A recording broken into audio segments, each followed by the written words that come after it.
Stephen Ismail Thomas is our guest today, and I am so happy to have you on board.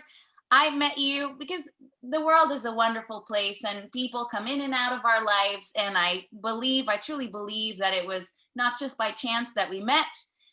We met while working at Papa L's Kitchen. And ever since we met, I just had an instant connection with you. And it's just such a pleasure to work with you and exchange ideas with you. And you're such an inspiring human. And this is why you're part of my list of 25 people that I'm beginning 100 Londoners you need to meet with. It's a hard one to say, 100 Londoners you need to meet. Tongue twister. Yeah, it really is. How are you, my friend? I'm good today, even though it's quite grey outside.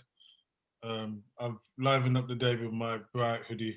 Yes, you have. Yes, you have. And it's a London day, although people always tell me, why did you move over there? The weather is terrible. And it's not as bad as people say.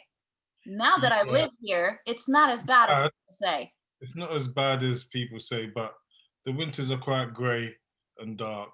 So if you don't have the resilience, I suppose, if you're coming from a warmer climate, you're going to find it very difficult to adjust to the greyness. And my grandparents spoke about how grey England was, and they brought their vibrance, their colours, their bright colours and sunshine to the UK. But I know the weather kind of determines people's mood, because they're always talking about the weather in England. Yeah, it's very true. Well, one way I always try to say this is, at least here you get to really feel all the seasons, and that's how I roll. You get to feel all the seasons. So yeah. Okay. It's still a bit changed though. When I was growing up, it was quite clear what season it was. Autumn was autumn, spring was spring. They kind of merged. It's true. This year, pandemic year, in March, we're all locked at home and it was summertime, right? That was a crazy one. Indeed. Yeah. Indeed. Well, I brought you here today because I want to hear all about what you do, and especially your work with kids. But this is called 100 Londoners You Need to Meet. And before any of that, you are a Londoner. You're a Londoner, and I want to hear of your experience in London. And you grew up in London. I arrived in London 4 years ago. I have no idea of what London entails and what London entailed when you were a kid, and your personal experience. So this is because this counts a lot on what you do today. And and if kids relate to you, and if you do the job that you do, it is because you are a Londoner, and it's because you had all of these life experiences that shaped you into the person that you are today. And this is what I want to learn about. So tell me about you. Tell me about where you were born, where you have lived, through your kid years and adolescent years. Okay, so I was born in the London borough of Hackney, which is situated, it's east and north, so I would say northeast London. In Mother's Hospital in Upper Clapton. All my siblings and cousins were born there in the early 70s. My dad came from Nigeria as a 8-9-year-old. My mum came from the Caribbean when she was about 10, and my mum's family settled in Dalston, Hackney, and my dad originally settled in Archway, moved to Brixton, and then Turnpike Lane in North London. And they met at a blues party in Paddington. Wow. 60s. Well, no, late 60s, early 70s, I'm not sure. Wow. So blues parties were parties that black people did in houses because we weren't welcome in nightclubs or pubs. So we had our own parties. And that's where they met. Wow. And how many siblings do you have? On my mum's side, I have a sister. Mm-hmm. And on my dad's side, I have 2 brothers and a sister. All right. Are you the middle child? I'm the eldest. Oh, you are the eldest. Got it. Yeah, I'm I the love youngest. it. But if I you love saw, my sisters don't look like me, but my brothers, if you saw them, you would know they were my siblings, which is Oh, quite, really? And yeah, some and reason. tell me a little bit about growing up in Hackney back in the days. Um, it is so different from what it is today, isn't it? Completely different. The demographics is probably still the same. There's been a large increase in hipsters, for want of a better word, and it's kind of led to some friction between the the residents of Hackney and Yeah. people that are coming. And I think that with money and social mobility, there's been like they've just come in and bought up businesses and services have got better, while the people that were there from day one haven't benefited from that. Mm, That's what I've seen, and I'm not completely happy with it because things shouldn't have to improve when people of privilege complain. yeah. You know, they should improve because they need improvement, and I think a lot of the time, for decades, like many places in London, especially in East London, they were left to rot. People moved away, moved out, and things were quite difficult. There was a high crime, social housing was poor.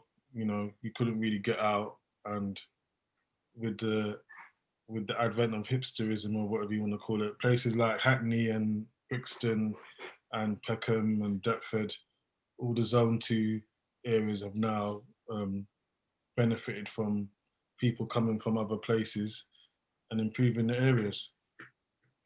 Mm. Hackney, for me, growing up in the 70s and 80s, was a very different place. It was quite diverse.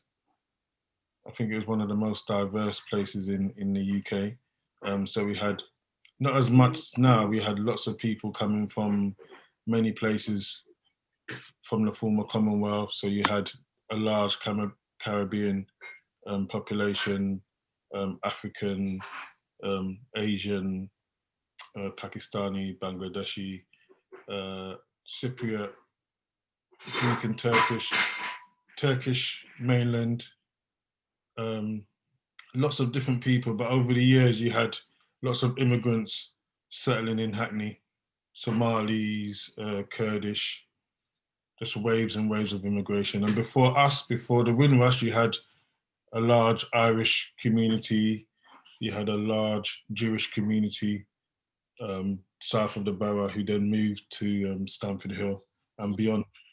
So it's always had waves of immigrants coming in And how from. how was it? How was it for you? Did you think that this was an enriching experience to, be growing up surrounded by the world, really? Yes and no, because people are kind of forced to get along, Mm, a good or bad thing. Um, you have to respect your neighbor, their mhm. values, their religion, their culture, because they live alongside you. You kind of learn as a child as well. You go into your friends' houses and you're eating different foods. They might have a different religion or a very different culture. And as a child, you kind of absorb that, you know. And we kind of learned from an early age that there were lots of people that were different to us, Yeah, so it was an education in itself. absolutely. And how was it living there and doing school and like your everyday life growing up in Hackney in the 70s and the 80s? Um, I watched a program. I remember I told you about the Small Axe series. Yeah, yeah, yeah. The last one was about education.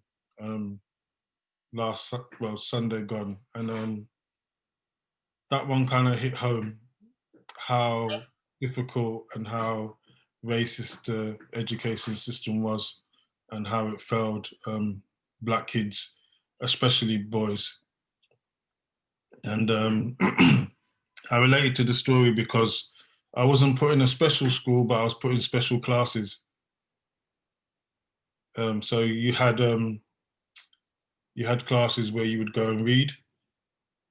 So they were called remedial classes, and you go and read to improve your how you read and write. And a lot of the kids that were targeted were of black origin, Caribbean, African origin, and I was one of them. So I was never explained to why I was put in these classes.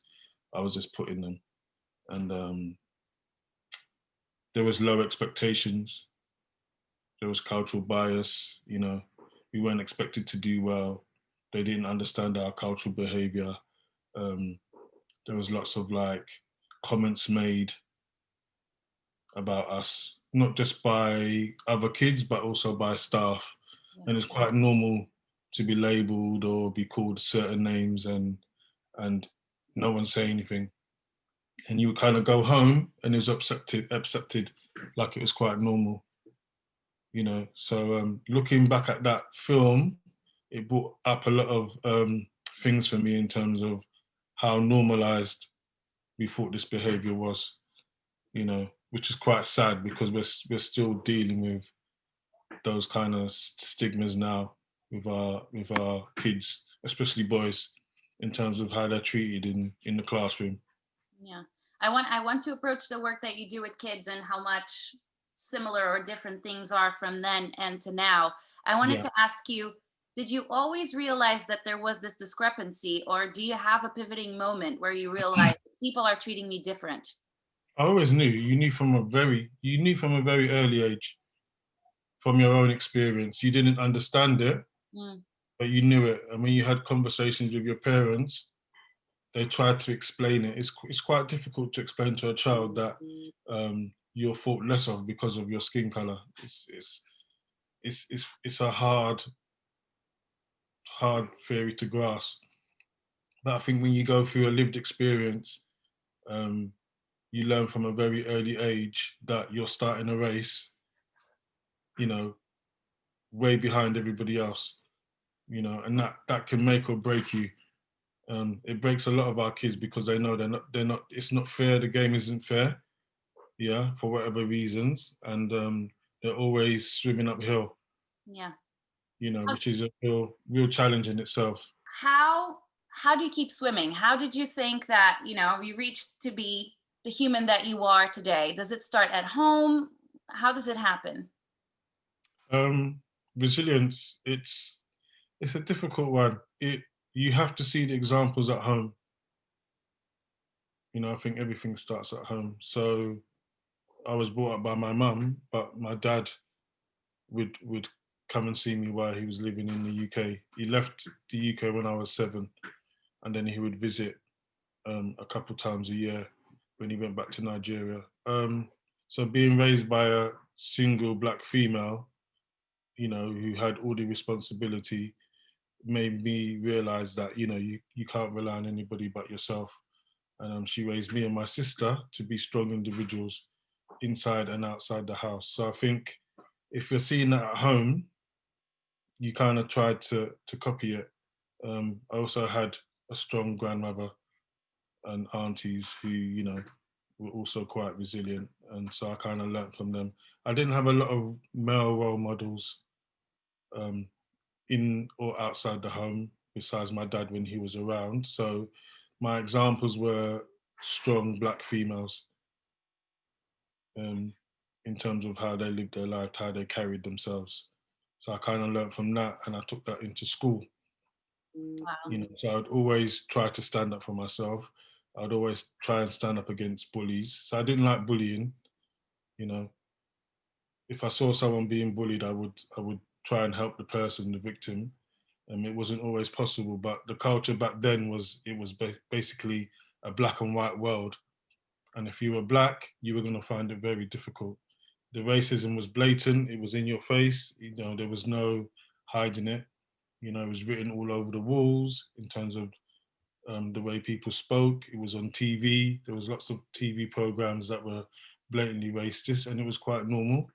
It was done in the way we were in schools, housing, employment, um, every walk of human life, and I think we just got fed up with it. We were invited here on an invitation. My grandparents were British citizens, and they were recruited by the British government to come and work here. And when they got here, it was almost like, I'm inviting you to a house party, and then when you come to my house, I don't give you food and drink. Yeah. So for them, it was a very difficult experience, and they put up with so much. They made huge sacrifices, the Windrush generations, Caribbean and African immigrants, as well as Asian immigrants, um, just so they could make a life for their children. They gave up their home, they gave up their careers, they gave up their warm environments to come here on an invitation to Yeah. basically be told, we don't want you here. You're not welcome. Yeah, they weren't welcome here from day one. I used to sit down with my grandmother, and she used to tell me stories about being spat at, being refused service in shops, not being able to go into pubs. And I think the most difficult one for her was being unwelcome in church. Wow. So you go into a church, a place you think is separate from all the other types of racism, and they weren't told. It was like subconsciously told, you're not welcome here.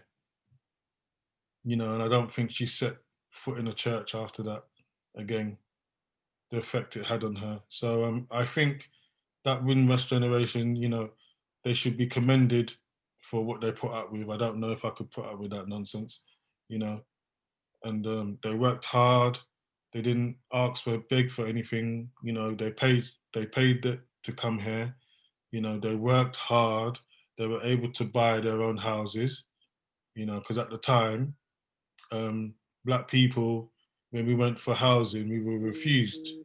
So the only way we could get accommodation was buying houses. So what we have is a system called partner, where every week you pay a pot of money into a bigger pot. Yeah. So maybe over a year you put a little bit of money into this pot, and then every week someone gets the full year's money. Yeah. Oh, So you could get it okay. at the beginning and you could get it at the end, but you pay into this partner the whole year. Got it.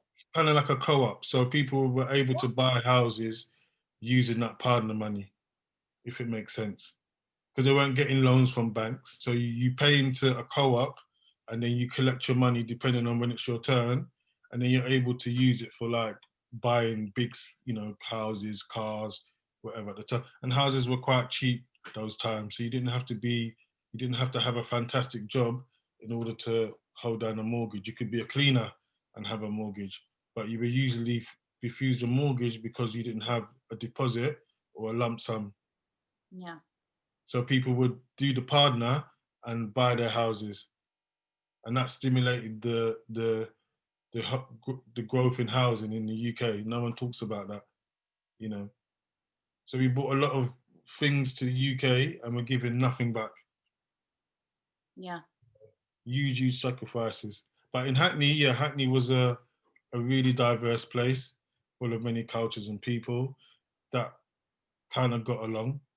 Um, People had to learn other people's cultures, and I think from that I had an education in seeing people from other places in the world that I wouldn't have got if I wasn't living in London, Yeah. or especially Hackney. Yeah. Absolutely. Absolutely. I wanted to know, what was your what did you do until you got to the project, until mind bubbles? What was it? Oh, What was it that happened that got you into wanting to help young kids, that got you into meditation, that got you into all of these tools that you have today? Because I really want to talk about your project. And especially, I think that knowing your background and knowing what you've just told us yeah. just, builds up into making all sense into what you do at the moment. So tell me a little bit about it. So before Mind Bubbles, I've been working in and around schools for like 15 years. As I started off as a teaching assistant, just totally by accident. Um, I applied for a job as a science technician in a school in South London. Wow. Didn't know anything about science or There needed a job, and you go. You just went there and you did it. yeah, I had an interview with the head teacher, and she said I wasn't suitable for science technician, which is fair enough. but she thought I'd make a good TA, teacher's assistant. So she Got offered me that job, and at first I was a bit like, working with kids. Because the science technician was me, I'm just in my room. I don't have to interact with anybody. I just have to pretend like I can make up stuff ready for the science lessons. Um, so I kind of threw myself into the deep end, and it was a bit difficult at first working with kids in a school in Lewisham. It was a boys' school at the time, so it was pretty tough. Um, they had been in special measures the longest. it. Mm, It's still 9 years. I don't know if that record's been broken. So it was a tough environment. But because I had been to a boys' school in Hackney, I already knew what it was. You know, I already knew what to expect. So at first it was a bit difficult because there were lots of challenges. But then I kind of grew into the role, and I really, really enjoyed interacting with the kids, building personal relationships. yeah. That's what I kind of learned to do.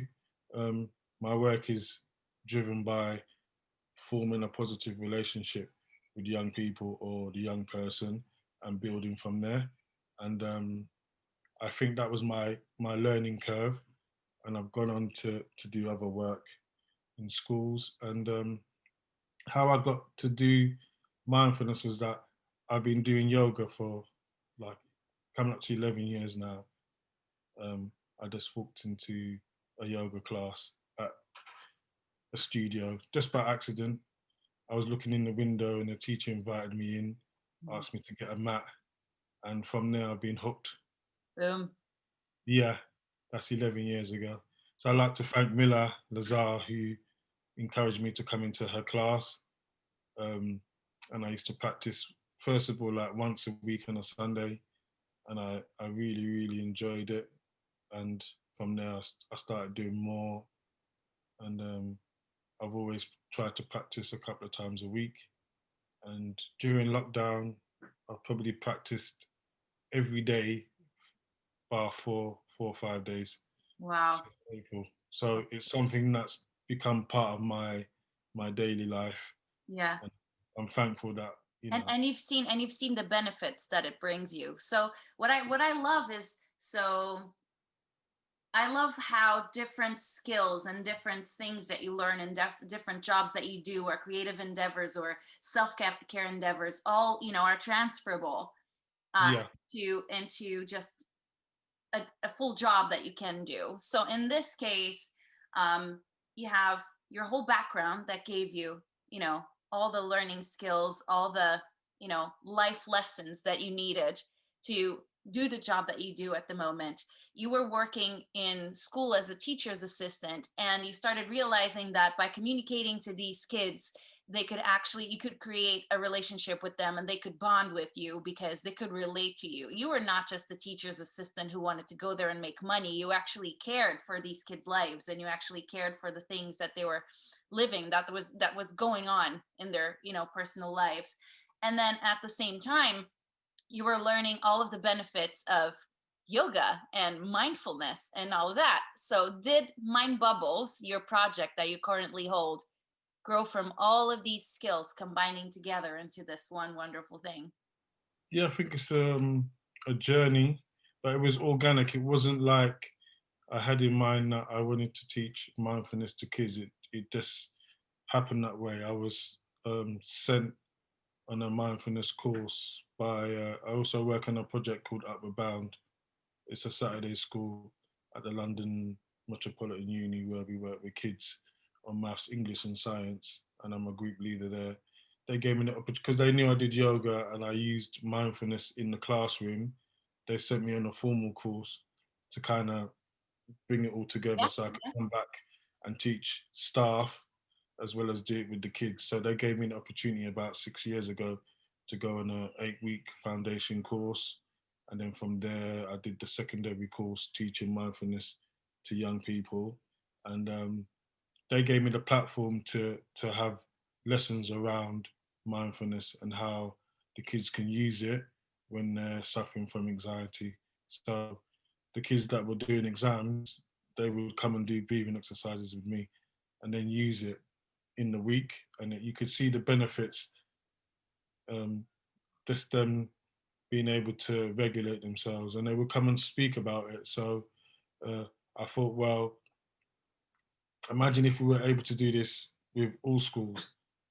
Yeah, absolutely. So tell me, when did you realize that there was actually a niche or a need for what you do? Because I want our viewers or listeners to understand what Mind Bubbles is, also your Saturday project. So just tell me about it. How did you understand that there was this need? Just the feedback from the kids. So you would see them, ask lots of questions, because a lot of the time they would, because it was so alien to them, they'd be like, "What's this?" But the way it was packaged, it was done in a fun way. Yeah, Um, you could see over a couple of weeks a real change in their, where they were able to question themselves, to kind of reflect. And I imagine that, okay, if we're teaching young people an important life skill now, before they're really, really hardwired, yeah, would be something so useful, not just to kids, but also to their families, that yeah, they can use throughout their life. So not just when they're really, really stressed exam time, when they go to college or uni, or they're starting in the workplace, yeah, they can use these things to help them. And if if if we kind of train them up from a very early age, it's something that can stay with them for life. Especially the primary school kids, it's useful for them to kind of have strategies to help them manage themselves, because obviously for a lot of them, it's they don't understand emotions and feelings. How correct. do you put that into words? They're learning, but there's nothing in school that helps them with that. It's all very academic, rather than about feelings and emotions, and being able to look at your behavior, without having to write it down, just to be able to speak about it. And I think a lot of the time, when we give young people these spaces, they actually grow a lot faster. Yeah, I totally agree with you because we've talked about this before, and what fascinated me was not just the work you do into helping kids, go through their academic years and breathe and find the tools to overcome, the stress and anxiety that goes through for their exams, but it's also the fact that due to the background that you've had, you're being able to help kids who are going through similar things that you did while you were growing up, and how you create a relationship with them, right? Because as you've told me before, you work a lot with other Black kids that are growing up with just one of the parents, and you need that male figure, male support that a lot of them don't have, and so you kind of just fill in that gap, and you create these relationships and these bonds that at the beginning might be like, who is this old man talking to me, what does he want? And then it's like 30 years later, well, when they become 30, they're like, do you remember this conversation that we had? It makes total sense in my life right now, right? That is a big part of what you do, and why I love the projects and what you develop with kids in school. Like, this really made me fall in love with what you do for a job. Thank you. Yes, about, yeah, sowing seeds, nurturing the young. I think we all have a social responsibility. I feel that I do anyway. I can't really speak for anybody else. Um, if I had someone when I was growing up, we had, not necessarily in school, teachers that had your back. I had a couple, but not many, not any that looked like me. Um, I had a strong art teacher that really, really pushed me, Mr. Turner, and a few other teachers that kind of cultivate your talent or cultivate something in you, but not a lot in school. Yeah. Um, Outside of school, maybe youth workers, so these people in the communities are really important, because when we were growing up, youth clubs were our safe place that we would go to keep us out of problems. So it's not necessarily you were out on the road causing problems. But if you were in a youth club, you were safe, you were dry, you were likely to not get up to mischief, because when you're young, that's what you do. You kind of look for trouble, you kind of look for things to occupy you. And growing up in that environment, you can get caught up in things. So Yeah. having safe places for young people to go to, especially now, is important. And having conversations, with youth workers around what do you want to do was really important. And I don't think a lot of our young people are able to do that, because they're not having these conversations at home, Yeah. Yeah. fortunately. And working with schools now and having gone to school back in the 70s, my question is, how do you see racism and how it is dealt with in schools nowadays? Are people doing enough? No? Yeah. And that's the sad thing. It's when I was going to school, it was you were told you're not going to amount to anything because you're black. That was the language they were using, and they were allowed to, because there weren't any sanctions. They weren't going to get in trouble. You weren't going to be believed. That a teacher told you you're not going to be anything because you're black. They wouldn't have believed you. It's done in a different way now. It's done with the biases and the way the teachers see our young people, the way they mark the work, the way they grade them, report, um, lack of cultural understanding Mm. is an important one. If you're going to be working in London and you're going to be working with kids, understand the students that you're working with, understand their culture. I think 85% of teachers in London are white. Yeah. So why are we not getting in more teachers from different cultures? Actively recruiting teachers that understand the kids that they're working with.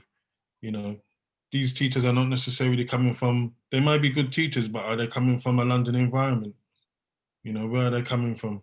So I think a lot of that needs to be put in place maybe when they're teacher training before they start in schools, because by then, you know, if they're having the training and it's light, it's not going to be enough. So I tend to see a lot of our kids thinking that nobody cares, that teacher doesn't care about me, Yeah. you know. So I'm And not going to try in a lesson. and then this is where your work comes in and is so needed. How do you help these kids? What techniques do you teach them? What conversations do you guys have? We listen to them, and I think that's the only way. We listen to them. We listen to how they feel. Um, we don't try to comment. We just listen and understand, and they know that we understand because they can look at us and see what we're trying to do. So a lot of the time when you're walking in the playground, we're having lots of conversations with kids that I don't necessarily work with, but they see us, so they're interested to know what we're doing there. Yeah, and through that we build relationships, and I will challenge them on their behavior. So if they're going to lessons late or they're bunking off, which is like you're in school but you're not in lesson, Mm, you're hiding. It's like, why are you not in lessons? You know, and it's almost like holding them to account.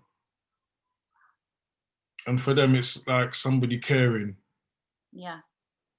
and I think that's the foundation in any relationship I build with young people. It's about them being able to talk without a safe space, without them fearing that I'm going to go and tell somebody else. The conversation between me is confidential. However, I will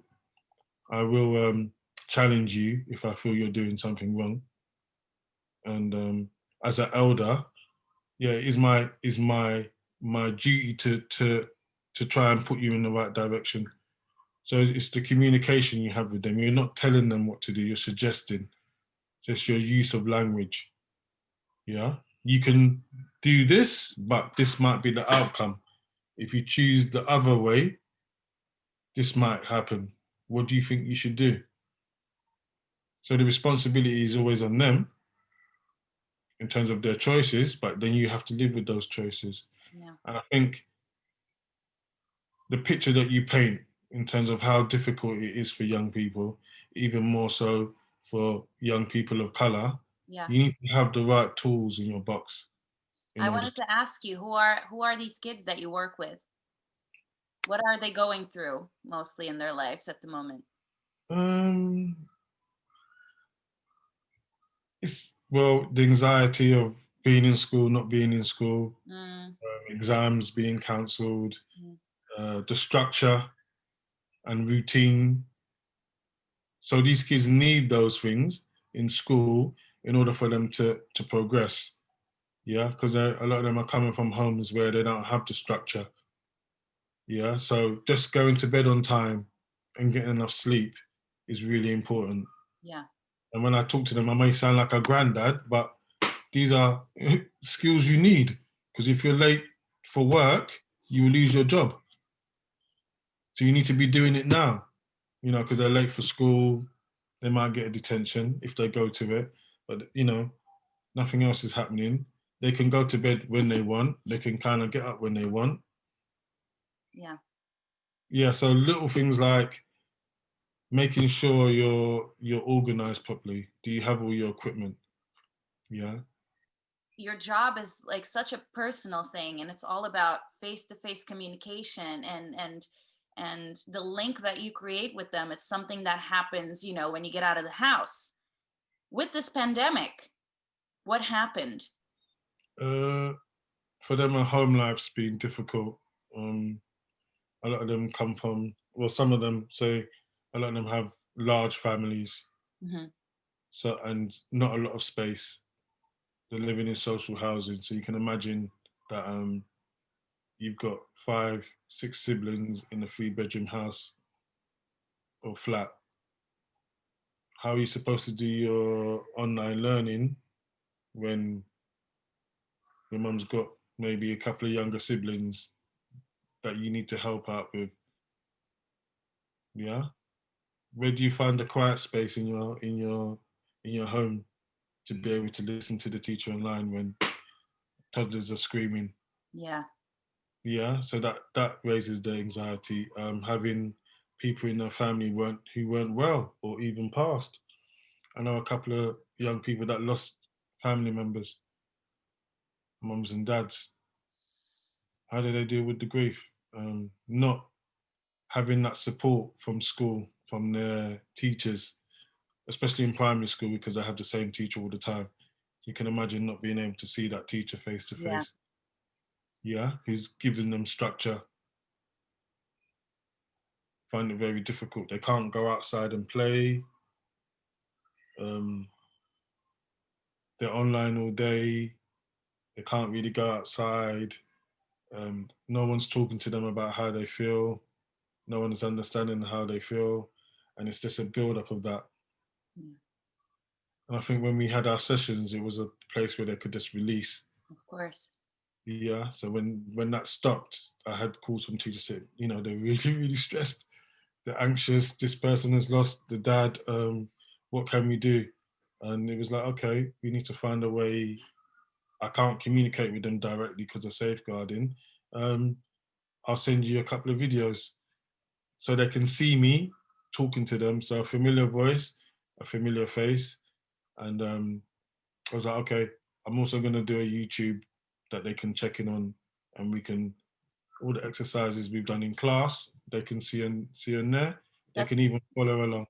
that's what I really wanted to know. Like, how did you adapt? Because I can also imagine the anxiety that this must have, that must have affected you in all of this, because you care about these kids, and because you care, you're probably thinking, how is X and Y and Z just dealing? How are they? What's happening with them? And I really can't imagine, like, I would have been so anxious to not being able to accompany them, and especially in such a challenging time in our lives. So one of the solutions you found was you created a YouTube channel for the kids to be able to keep, doing mindfulness, breathing exercises and everything. Tell me about it. Yeah, just all the things we did in class, all the little exercises we did in class. I made some videos to share, and At first, I gave them to the teachers directly who could put them in school packs. But I thought, outside of school, they can go on YouTube because it's something they use a lot, and they can see me. We could have a little bit of interaction. They could look at my bald head and laugh, whatever makes them feel good. And Just having that connection just, changes someone's day, yeah, just right? seeing a familiar face is also really important. And I think that we've let down our kids in this pandemic, and it's something that we can change. A lot of schools are still not adapting to the emotional well-being of their kids. They're finding it difficult. Rather than preempting, it's more reactive, which is a shame. Um, but I think with change, we could see a difference in how schools deal with emotional well-being in the future. I hope. Yeah, I think that you are setting a great example for what can be done to help the kids, because if you are in a more stable condition emotionally, you also just learn better, right? And it's just so important to accompany their well-being, and to give them a space where they could talk and someone can just listen. It's just so important, and the job that you do with these kids is just so important. So what did you feel that happened to mind bubbles during this pandemic? Because I'm pretty sure that by putting the videos online, not just the kids could accompany you, but now you have even a larger audience, right? Yeah, so I have lots of conversations with parents, how they can assist the young people. So it's like, yeah, you can do this with them. A lot of parents with younger guardians with younger kids that help them with sleep, help them with focus, help them with listening, being able to be more reflective. So, when you were growing up, if you did something wrong and you said sorry, it wasn't just about the sorry, it's why you're saying sorry. Mm. Probably the most important thing. So you'd be like, I'm sorry. And yeah, why are you sorry? And I don't know. Well, either. Because you're not telling me why you're sorry. Yeah. And that's how young children are. But I think with all of this, you can help them develop how they reflect. You're sorry, and then like, well, I'm sorry because I hit them in the head. It was an accident. I didn't mean to do it. Yeah, Okay, we're developing that and letting them know that's as important as their maths and English. of course. You know, Developing empathy, right? Just being there's a kind to other lot of human beings. That's one of the greatest things that you can have, even more than, anything that you can learn in school. yeah, an understanding of putting yourself in someone else's shoes. Not telling if someone's telling you something, not saying, "Well, I've kind of gone through that or I haven't." Just being able to listen. I think a lot of us as adults need to learn these things. Yeah, Not just children. It's a shame that we're focusing on the children, but a lot of adults can model it for them, and we don't. We say to them they must be this way, but we're not actually doing it with them, or they don't have good examples. About empathy and compassion. And yeah. you can see it the way the world is now. There's not a lot of people that are doing it. Everybody's out for themselves, concerned with what's going on in their own home rather than the bigger picture. Of course. And more than ever, we need to be united in a world that is going through an apocalypse. We need to be there for each other, isn't it? Indeed, yeah, very much so. And I think the kids are looking at the adults like, "What are you guys doing?" Because they don't think we're doing a good job, and I don't blame them because we're not. Yeah, And we're asking them to be so much, but we're not doing it ourselves. So I think we have a lot to answer for in terms of our own behavior, and they are the future. So we need to nurture them and nurture them properly. You know, in order to set the world on its proper path. You know, um, I think that people having conversations, people doing some kind of mentoring. Um, I'm going to volunteer to meet a young person once a week. Yeah, because that's what needs to be done. It isn't about just nurturing your own children. You can go and nurture other young people. who need that support because they don't have access to a lot of adults that are positive in their lives. It doesn't really take much to change the world.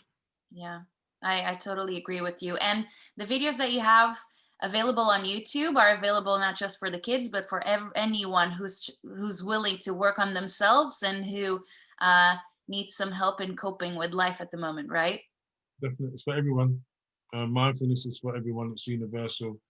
It's not about religion. It's about self-regulation, and anybody from any walk of life, background, culture, religion can do these exercises. Um, it's really useful to be able to self-regulate Yeah, and yeah, manage yourself rather than letting the world manage you. And I'm a strong advocate for that. yeah. I do it myself. It's not like I'm selling you something that I don't use. I practice every day.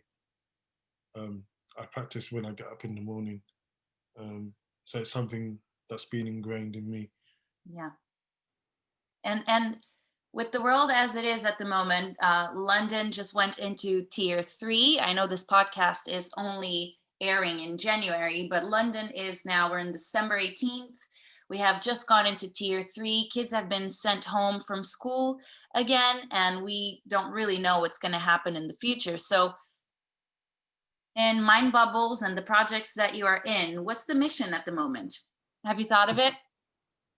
Just to get into as many spaces as I can, um, work with young people, adults, pensioners, whoever, inside, outside of school, online, um, just hoping to get into places where people can see me.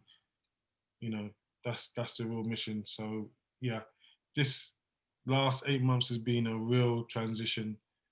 Um, You've had to start over in a way, yeah, haven't you?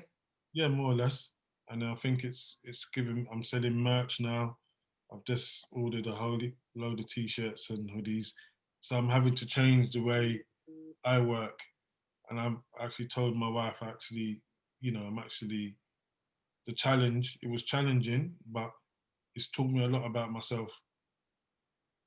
It's taught me so much about myself and what I want to do with the mind bubbles, and it's given me an opportunity to work on it because I have to. No one's going to do it for me, so Yeah. it's my hand, and I think that in itself has been a real lesson in terms of how resilient and adaptive human beings can be. Yeah, absolutely. Wow, Stephen, you're such an inspiring person. Thank you for woohoo! Thank you for taking the time to talk with me. It's always such a pleasure, and I've noticed how naturally caring for people just comes from you. Because ever since we met, I remember saying something like, "Oh, I'm not sleeping well enough," and you would send me through WhatsApp like some yoga stretches before bed, or I told you about my lava lamp and you explained me what it did.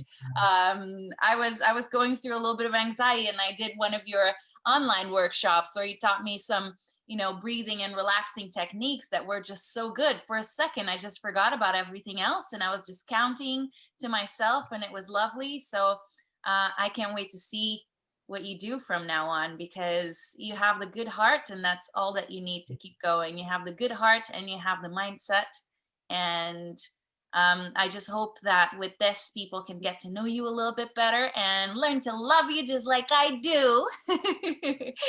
Yeah, that's my gift to people. I love the feedback and the aha moment when people do it like for the first time, and it's like they're Yeah, very much in the now, which is what mindfulness is. It isn't just sitting down with the eyes closed breathing.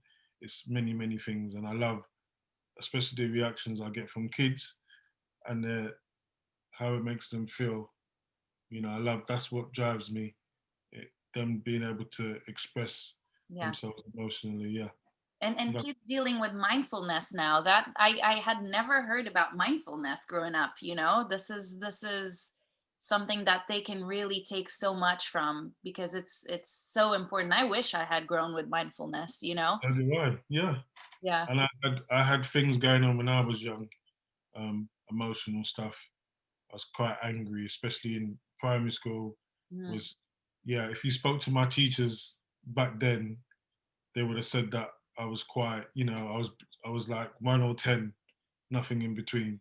I used to get into lots of fights. I used to fight with teachers, you know, and I just calmed myself. I got to a stage where I just got tired of it, and I learned to regulate myself, even though I didn't know at the time.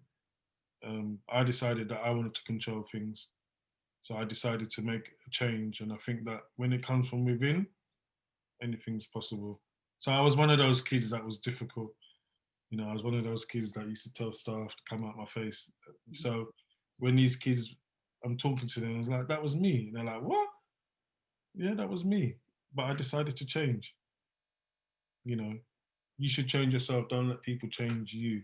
You be the person that does it. And I think that's so empowering when people make that change from within. Absolutely. Wow. We could talk about this for hours. Thank Normally, I do a you. set of quick questions Yeah. just before we end, but I'm going to start with one of them because I think it's just really important after all that we've talked about. How can people find you? How can people find your videos? Where can people see your merch? Tell us everything. Okay. So I have a website, mindbubbles.co.uk. That's my website. I'm also on Instagram, Mindbubbles Project, Twitter, Meta, Mindbubbles, and YouTube. Just type in Mindbubbles Project, and all my videos will come up. So as you can see my background, once you see the bubbles, you'll find me. Oh, Follow. there it is. The background just behind you. If you're just listening Yeah, us you see through that anyway. Spotify, That's the one. yeah. If you're just listening to us through Spotify, just behind Steven, there is loads of bubbles, which is really the image of your project, isn't it? Yes, the bubbles are thoughts. So that there's thoughts that come up in your heads. Could we have about 80 to 100,000 thoughts a day? So it's really about being able to use these thoughts in a positive way rather than them consume you. And yeah, Makes that's total where the name sense. comes from, mind bubbles. Beautiful. Let's go to our quick round of questions, my lovely, Yeah. just before we end. So, a favorite word? Favorite word? Altruism. Altruism. Yeah. Beautiful. Beautiful. Favorite book? Favorite book? Favorite book this year? Sure. And you can say one for this year and one of all times. Alcala's book. What's it called again? It's terrible. Natives. Nate. Yeah, I really enjoyed that book. I really enjoyed that book. Favorite book of all time? Wow. Things Fall Apart. Do you know that one? No. Things falling Fall apart. Apart by Chinua Achebe. He was a Nigerian. Okay, I need to write that down. Yeah, so it's basically about the conflict between a traditional African ethnic group. I don't like using the word tribe. The Igbos, and then the conflict with the British. So it's about this old warrior who has a son who becomes very westernized and the conflict that brings. So it's basically about the relationship between Nigeria and Britain. Got it. Okay, I'm taking note of that. I'm taking note of that. Things Um, fall apart.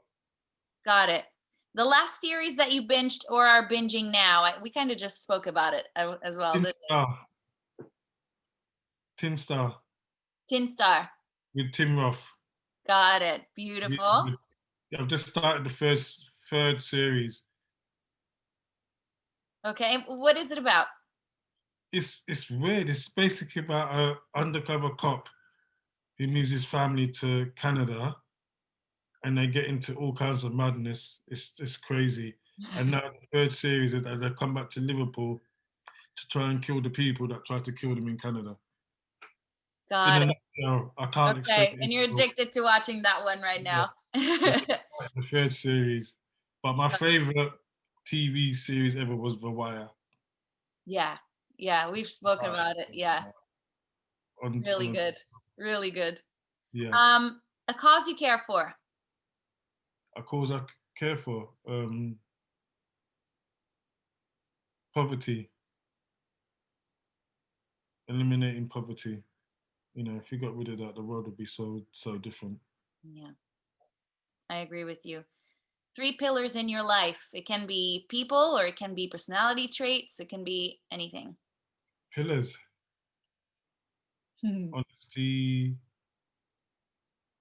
um, I'm gonna say meta, which is love and kindness. Beautiful. Yeah, meta is the one that I use quite a lot. As you see, it's in my part of my mantra. So love and kindness is, it's just like an action rather than, if Yeah, if you're being kind to people, it needs to be done with the right intention, not because you're just doing it to get kudos. If you yeah. understand what I mean, it's got to come from, Within. yeah, Yeah, definitely. And a lot of people, they do it for for the wrong reasons.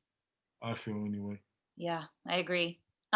Starting over is Starting over is unraveling yourself.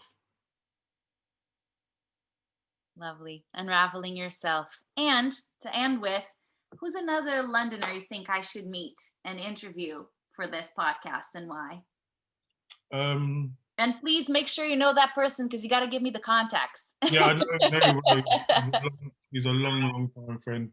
Someone I grew up with, Robert Brooks, who has one of the largest collections of Adidas trainers in the UK, if not Europe. But more so, his cultural input and giving people an understanding of the impact Black people have had, especially Jamaicans, on UK culture in terms of their music and their culture, if you understand what I mean. Yeah. Yeah, he'd be able to give you like a better synopsis of the impact they've had. You know, I'm not Jamaican, but they've had a huge impact on the UK and not being acknowledged for it Ever. ever. Yeah. Yeah, Yeah. Well, thank you. I'm very excited. I can't wait to talk to him. yeah, It's going to be good. And yeah. Stephen, thank you so much for taking the time for me. And I'm really happy about our talk, and I love the work that you've been doing. So please keep at it.